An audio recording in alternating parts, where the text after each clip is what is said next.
Hey guys, we're back at it again. We're about to head out to the demo area. Today our opponent is chrome.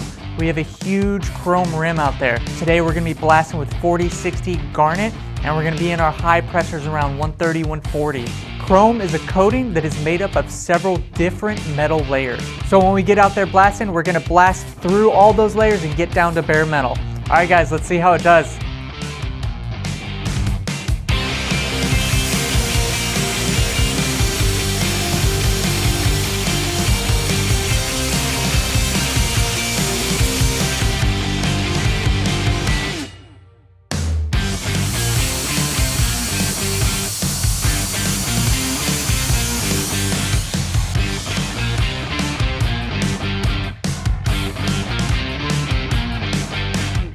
Alright guys, that blast was pretty good. You saw us, we blasted half of the rim just to remove the chrome coating at first.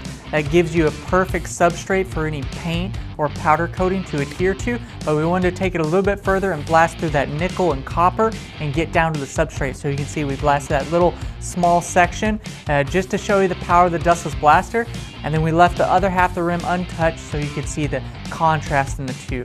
But overall, it was a pretty fun blast. Chrome is a really strong coating, but you could see the Dustless blaster could get it done. All right guys, we'll see you on the next one.